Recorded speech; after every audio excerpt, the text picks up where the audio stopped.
Good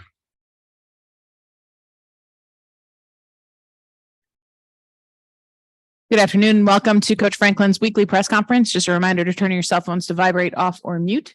And we'll start with a statement from Coach Franklin, and then we'll go to Rich Scarcella. Appreciate everybody being here in person or online. Kind of reviewing the previous game and then getting into the next one. You know, when you talk about the stats that we talk about every week, you know, we weren't able to win those. And obviously that was the major factor in the game. We lost a turnover battle, which was the biggest factor in the game. Penalties, drive start, sack battle, and explosive plays, really all of the critical statistics. We weren't able to win. And obviously you have a hard time being successful when you don't do that. When you talk about the positives of the game after watching it, I thought our kids played their tails off, played hard, physical, and fast, and really did some good things for 3.5 quarters. Obviously opportunities for growth. We got to finish. We got to win the fourth quarter. We got to punt, kick off, and kick field goals more consistently. And like I already stated, you know, we can't turn the ball over 4 times against that type of opponent and expect to win. When you get into Indiana and Tom Allen on the road, obviously I've gotten to know Tom really well, you know, since he's joined the league, and got a ton of respect for Tom. Good man, good person, good coach. Offensive coordinator Walt Bell. I know Walt from his time as the head coach at UMass, as well as the offensive coordinator at Florida State and Maryland. High tempo offense, maybe the fastest offense in the country when it comes to tempo. Guys that we're impressed with is the Auburn transfer at running back, Sean Shivers, who we're familiar with. The running back that's giving them juice right now, Jalen Lucas, as both a return man and a running back. The quarterback, Connor Bazelak, who was also a transfer. And then a receiver that we're familiar with, Emery Simmons, is also a transfer. Defensively, from what we understand, Tom is calling the defense, but Chad Wilt is the defensive coordinator. Obviously, those two are working together. Chad's actually from Carlisle, Pennsylvania, but Tom is calling the defense from the way we understand it. Got a lot of respect for Chad. I've known him for a long time. Most recently was at Minnesota, was at Cincinnati before that. Guys that we're impressed with on the on the defensive side of the ball: cornerback number 23, Jalen Williams; defensive end number 92, Alfred Bryant; will linebacker number 44, Aaron Casey; cornerback, it seems like he's been playing there forever, Tywan Mullen. And then, you know, we're not really sure what's going to happen, but make the argument their best player, number 4, Cam Jones, has been out the last couple of weeks, and he's week to week. So we're preparing as if he'll be back. And then on special teams, Casey Tiergarten is the special teams coordinator, been there for the last couple of years. Again, Jalen Lucas shows up as a kick returner. Their kicker, Charles Campbell, has been pretty consistent, 80% on field goals with a long of 51, 18 for 18 on PATs. And then also James Evan. They got a New Zealand punter who does a nice job for them. So that's kind of where we're at on the road. Be a challenging situation. Got to get our guys ready. Got to practice well today. Go find a way to be 1-0 this week. So open up the questions. Rich Scarcella, and then Mark Wiganrich. Good afternoon, James. How are you today? Hey, Rich. How are you? Good. I'm okay. I'm really good. Thank you. Hey, now that you have 2 conference losses, would you consider taking a longer look at Drew at quarterback the rest of the way? Yeah, I guess first of all, it's not a decision that I make on my own. I want to, whenever there's big decisions like that, I want to make sure that I'm not too close to it.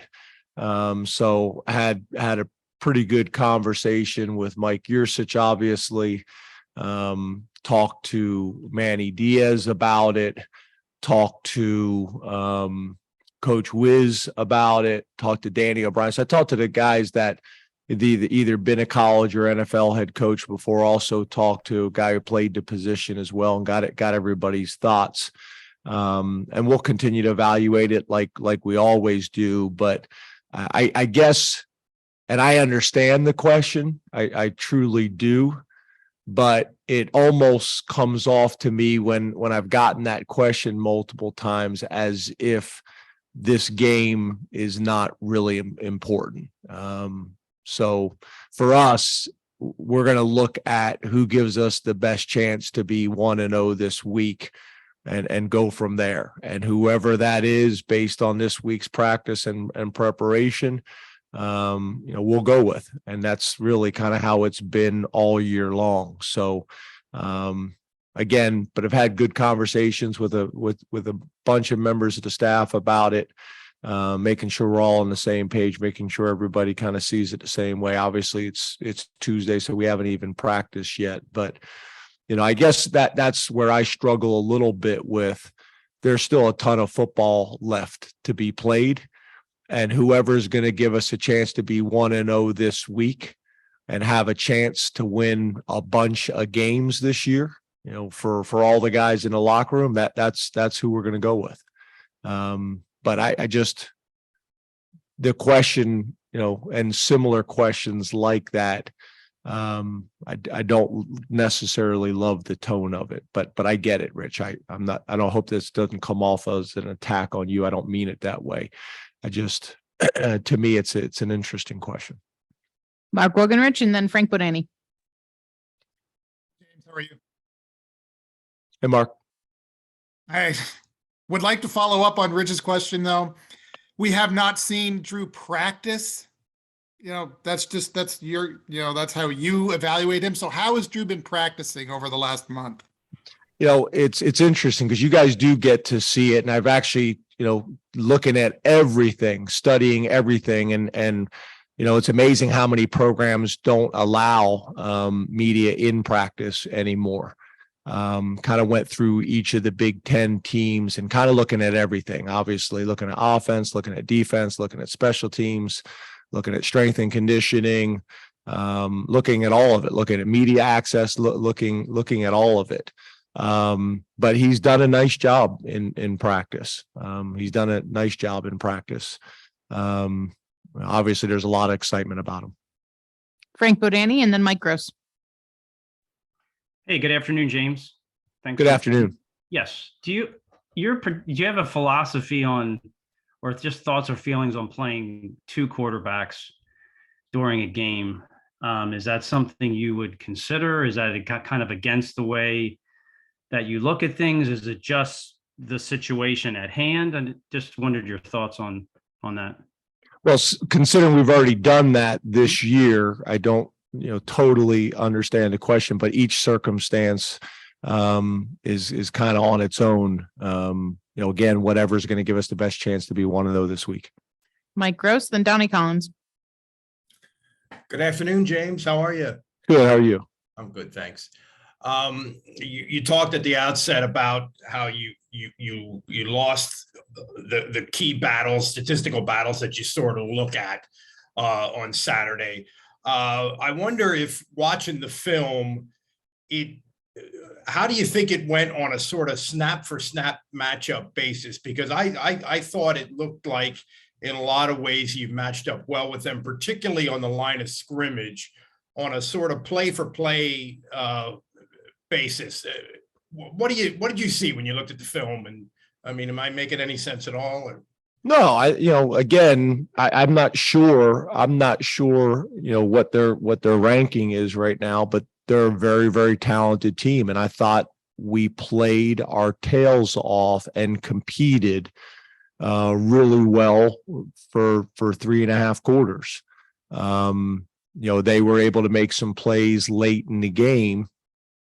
From an opportunity standpoint, from a talent standpoint. But yeah, I think your point is good. We matched up and competed and battled. And although they made some plays, we were able to limit the impact of them. We turned the ball over earlier in the game.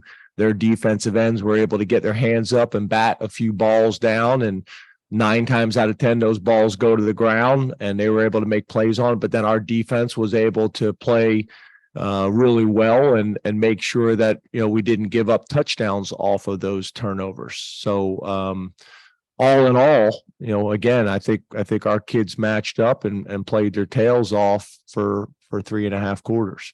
I also know this is a team, you even look at them when they played some earlier games in the season, where it's been competitive in the first half and not as competitive in the second half. And we were able to do that for the majority of the game. But we got to finish. We got to finish better. Donnie Collins and Ben Jones. Hey, James. Hey, Donnie.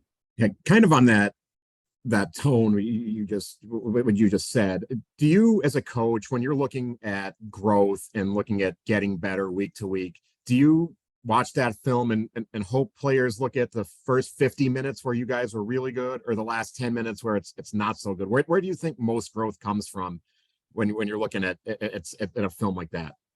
Yeah, I think you got to look at it all, right? You can't pick and choose the stuff you like and discard the stuff you don't like. You got to look at it all. And to me, the thing that was obvious to us as a coaching staff, and whether people agree with this or not, we're better than we were 2 weeks ago. We played better. We're better than we were a week ago. We have gotten better, not enough to beat that type of team. I totally recognize that. But we've gotten better. When you watch the tape, there was a ton of stuff on that film to feel good about and be proud of. But, you talk about 4 to 6 plays on offense, 4 to 6 plays on defense, and 2 to 3 plays on defense. And against that type of team, those plays are significant. And, but yeah, I think you gotta look at it all. But I think after watching it all and studying it all and critiquing it all, coaches, players, myself, everybody, I think, we felt like as a staff that we got better, but we had critical mistakes. And against that type of opponent, when you make a critical mistake, they got a chance to make you pay for it. Ben Jones and Corey Geiger. Hey, James, how's it going? Hey, Ben. You were talking about, the idea that people will say a quarterback change sort of disregards the idea that you should put your best foot forward every week, or that the game doesn't matter or something like that. For you, what's the material value in, let's say, 8 wins versus 11 wins in a season, regardless of where the losses come from? And how do you balance the responsibility that you have every week to put your best foot forward with the responsibility to sort of prepare for the future to the best of your ability? Yeah, I think that's a good question, and specifically how you stated it. I think I have a responsibility to the guys in the locker room as well as the coaches to give us the best chance to win as many games as we possibly can. And you threw some numbers out there. And what you'd like to do at the same time is getting better and building for your future. And I hope that you can do those two things together. I don't think they're exclusive of one another. Obviously, there's going to be a lot of factors that play into that that are going to allow you to maybe, prepare for the future a little bit more. But I just think there's a balance between the two. I think there's a balance between the two. And for me, I think you guys know we've said it enough, but ultimately I got to do what's best for Penn State to be 1-0 this weekend. And again, when I say that's not me making this decision on my own. It's making sure I've talked to enough people that not just at the quarterback position, but every position, that nobody is making decisions in a silo by themselves. No one's determining the defensive end or defensive tackle reps on their own. It's a discussion with the defensive staff and then myself as well. So you're trying to factor all those things in, and the plan is to try to be able to do both at the same time, which isn't always perfect or ideal, but that's what you're trying to do. Corey Geiger, then John McGonigal. Hi, James. That was pretty much what I was going to ask. So I just want to add one more element to maybe what Ben said and get your thoughts on this. With a quarterback, is it more difficult to do with offensive and defensive linemen? Maybe you can rotate guys in and out. Linebackers, you can rotate guys in and out and get them experience. The only way a quarterback gets experience is playing. So is that preparing for the future more challenging when you're dealing with a quarterback scenario? Yes, because to your point, at other positions, you do more rotation. There's no doubt about it. You do more rotations, you get guys in and out. I think that's a fair point. It's harder to do. That's why the practice reps and the practice experience is so important. And then also the number of games that you're able to get, your backups into the game, which we've done, we've been able to do that a decent amount this year. Hopefully we can continue to do that. Johnny McGonigal, and then we'll come in the room. Hey, James, how are you? Good. How are you? Good. You've mentioned in the past Olu being a really smart, academically focused guy. How has he kind of handled the increased attention on him from an NFL draft analyst and draft world perspective? And we also saw him leave in the middle of the final drive of the game against Ohio State. How is he holding up? Yeah. So as you guys know, injuries, I don't get into a whole lot of specifics and details. So we'll see how this week goes with him. And then, when you talk about the attention that Olu is getting based on his future, had a meeting with his mom and dad and Olu on Sunday, which was a very productive meeting. They're awesome people, and just really was able to kind of get their perspective on things. Show them how we can be a resource in terms of, getting them a lot of information so that they can make an educated decision. But just being as supportive as we possibly can be. And they're awesome people. I got a very close relationship with them. So does Coach Troutwine. So does Kevin Threlkill. I think Kevin exchanges texts with mom almost every day. And that was before all this stuff was going on. So they seem to be handling it well, but it's a lot, it's a lot. And the way the rules have changed has made it worse. I know in some ways, I think it is better, but in some ways, like in the past, you couldn't talk to an agent. So the majority of the agents that followed the rules would follow them, and there'd be a few that wouldn't, obviously. But right now, their phone is ringing off the hook constantly. And I think sometimes those rules were good because it created a barrier for them a little bit. But it's a lot. But I think they seem to be asking all the right questions, and for the most part, are handling it well. Mark? James, if I could follow up on Olu, what is he doing so well that is appealing to NFL scouts? I know you're not an NFL scout, but you coached at that level. And for a kid at 19 to be projecting like that so early, how unique is that for an O-lineman? Yeah, it's crazy when you say 19 years old, right? I think it's what I try to talk to the players all the time about is whether it's on an individual basis in terms of playing time, or whether it's on an individual basis on trying to be all conference, or whether it's on an individual basis trying to, get drafted and get drafted high, or even from a team perspective. It's about consistency. Almost all the guys in that locker room have shown the ability to flash from time to time and do some really special things. And I think that's what separates Olu.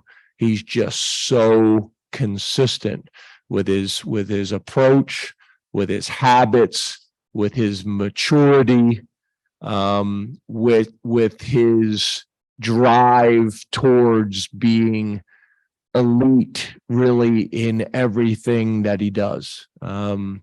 He's got a chance to be an academic All-American. He's got a chance to be the academic Heisman winner, which I think we've had one other in Urschel. And obviously he's being talked about as a first round draft choice. I think the biggest thing is he is got unbelievable play strength. He is strong in the weight room, but he's got unbelievable play strength. He's usually in great position.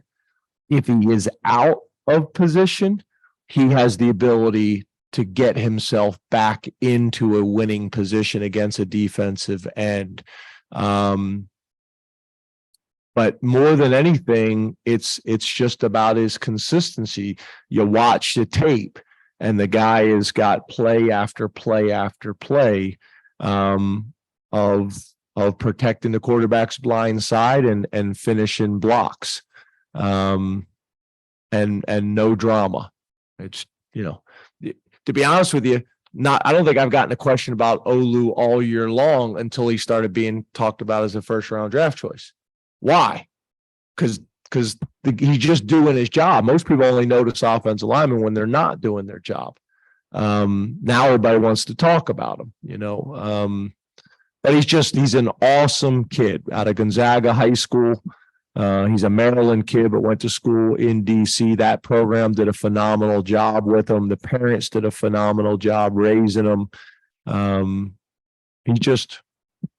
He's just a really good example model of doing your job at a high level consistency. And people notice that. And I don't care what industry you're in. Tyler? James, you talked about the ongoing dialogue with your coaching staff at different positions, but when it's the quarterback conversation and one guy's an unprecedented 4-time team captain and the other is a true freshman, how much is that beyond the talent, beyond what you're seeing on the practice field? How much is that a centerpiece of those conversations? It's funny that you say that, because I've noticed this year, and I actually even think this week, I've noticed this year a ton of it. I don't know if it's the COVID 6-year deal or what, but I've noticed a ton of guys that were voted captain in preseason, that aren't starting anymore, across the league or across the opponents that we've played. So that really hasn't factored into any of the discussions that we have had. Sean has earned that through the players' vote and how he's conducted himself all off season. And so the rest of the captains, but then there's still kind of a responsibility for, doing your job at a high level. And I think that's the thing that I don't know if everybody recognizes, because I understand the emotion and the passion and all that kind of stuff.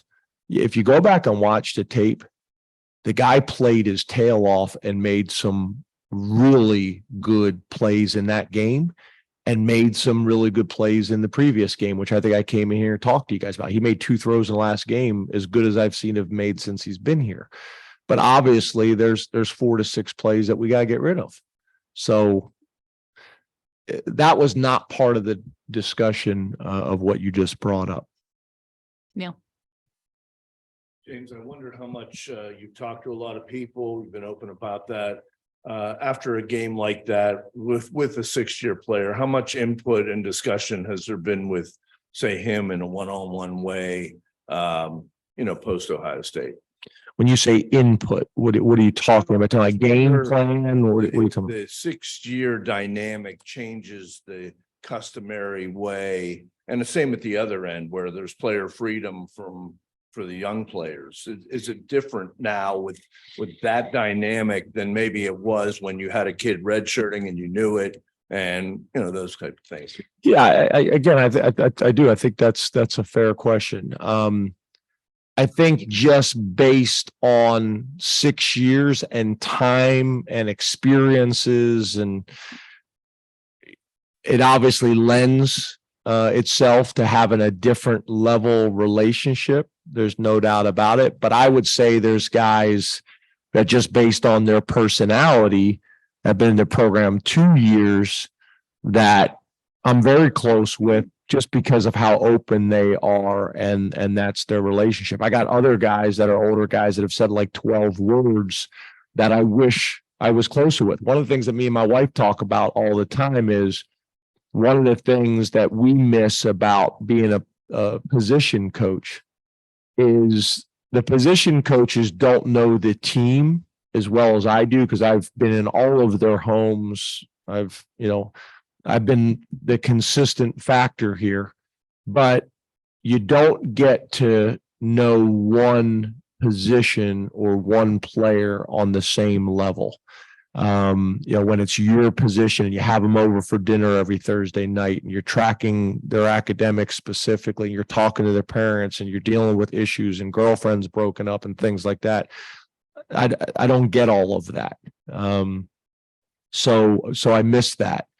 But to your point, just 6 years and the nature of the position, and back to Tyler's point about being a captain, I have more conversations with the captains than I do other positions. So I think it's a little bit based on the kid and the personality. Like Jerry Cross is a kid who's very open and engaging for a young kid who hasn't been on campus very long. So it's really player specific, but I think your point is, right now, kind of the weird place that we are in college football with guys being in programs for 6 years, that factors into it too. But it's not like I'm talking about that. I don't think it's appropriate to ask him what he thinks. Although he did come up to me on Sunday and wanted to talk to me on Monday. But we haven't had that conversation yet. Audrey. James, going back to the quarterback, and you said about talking with Mike about it, talking with Manny about it. What has Mike told you about Drew? What's impressed him this year? And kind of going back to what Mark asked about practice, what are some of the things that he's doing well, areas that you've seen him grow this year? Yeah, so probably some of the stuff that you guys have seen when you're out at practice. It's funny. I remember standing there with Joel Klatt. I think it may have been before the Purdue game, and Joel, watched 5 or 6 throws, and he's a giant human being with a quick release that can get the ball out and make all the throws. So he's got tremendous arm talent. Some guys that are big, strong arm guys are not very accurate. He is shown to be accurate. He can throw from different launch points and angles. And for a young kid, and I think Sean's been a big part of this, but for a young kid, I think he's doing a really good job of preparing. I really think that whole quarterback room is as well, Vayer and Prabula as well. Those guys are really working hard and preparing the right way. Probably more so, than maybe other quarterback rooms I've had in the past. They've done a good job, and Drew's been a big part of that. I think I've told you guys before that, probably Sean's superpower is how he studies the game and understands protection in the run game. So him in meetings and some of the dialogue and discussion with Mike and with the young quarterbacks, I think has been really valuable for those guys. So he's doing a lot of things well, but again, he's still a true freshman. Sauber. James, to go back to Olu, you mentioned all the intangibles he has, his intelligence and everything like that. Is there anything you've learned from him specifically in his development that you can apply to other offensive linemen? Because we haven't necessarily seen linemen take that step that quickly in your tenure. Yeah, it's not just our time here. It's unusual, right? I don't usually hear a guy who's a first year starter and 19 years old. It also helps that he's 6'6", 315 pounds, and smart and strong and intelligent. So yeah, I think what we always do, whether it's through recruiting or whether it's through development, with guys that we got or guys that we lost that have gone somewhere else. You're always kind of going back and studying best practice and what you did well and what you can do better. And I think Olu's kind of an example of what I think we've talked about in the past is when you recruited Olu and you kind of have your list, say you got a list of 25 characteristics with Olu, he checked most of the boxes. And I think that what I have found over my time, whether it's in the NFL or college, the guys that just have a lot of boxes checked, they usually do well. I think Trace McSorley is a good example of that, where he may have not been 6'3", he checked pretty much every other box. And I think, through recruiting, whether it's in college or the NFL, guys that just have a lot of high level traits, like Olu, your hit rate is going to be a lot higher rather than some guys that may have one really elite trait, but are lacking in some others. And it's easy to get caught up in that one elite trait, really fast or really big or whatever it may be, really strong arm or whatever it may be, that you tend to rationalize or overlook the other things. Audrey? Going back to your running backs, obviously we saw Katron start on Saturday. What do you like about his running style, the way that he's played, and also how has Kevon kind of handled his role the way this thing's emerged? Yeah, Kevon's been hurt. As you guys know, I don't get into injuries, and sometimes for a situation like this, but Kevon is either been out or limited for 5 weeks. So we are hopeful to have him back. When we have him back, we feel like we got 3 really good backs that now at this point of the season are experienced and can make plays in both the pass and run game. But yeah, those 2 young kids have really complemented each other well. Katron's got ability to set up blocks. He's got tremendous vision. Like the run you saw on Saturday, he's got the ability to finish runs with power. It's just a very well-rounded running back. He's got a very high football IQ. And I think really him and Nick are really good complementary pieces. But as we've all seen around college football and what's happened with Kevon, you want to rotate those guys as much as you can to keep them healthy. And we've been fortunate this year to pretty much every week have at least 2 backs that we feel really good about. So it'll be nice. Hopefully, if we're in a situation, hopefully we'll have Kevon back this week. I actually just met with him yesterday. I had a really good meeting with him yesterday. T. Frank?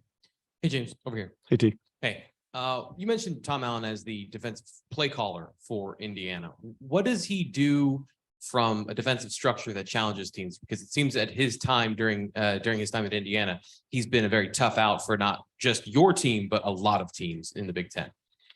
Yeah. I think this is like one of the first years that he's gone back to doing it. But I think, obviously defensive coordinators and people with similar philosophies and things like that. He's like a lot of defensive coordinators.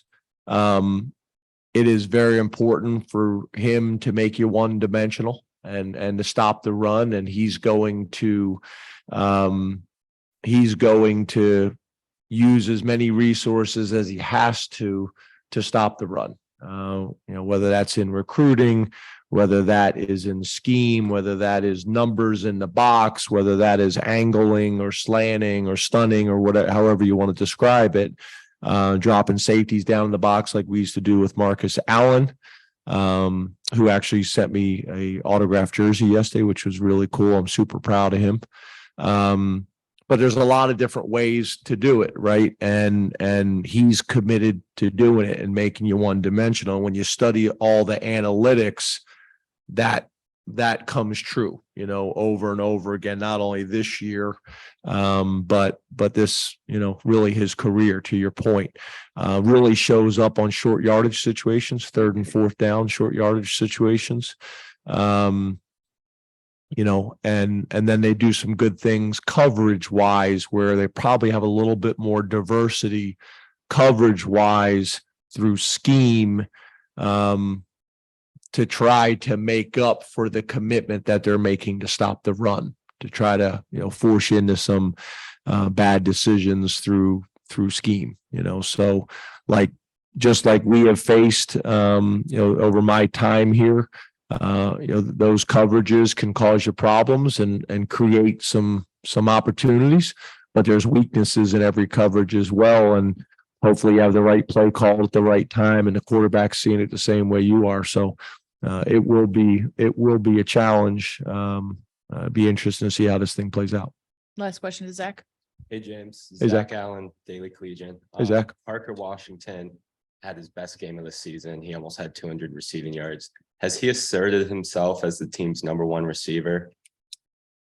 Yeah, I don't think there was any question of that, based on what he had done last year and the year before. He was coming into the season. He was the most established wideout that we've had at Penn State, on our roster. Obviously, Mitch had done some good things, but he hadn't done it yet at Penn State. So yeah. Thank you, Coach. Thanks, guys.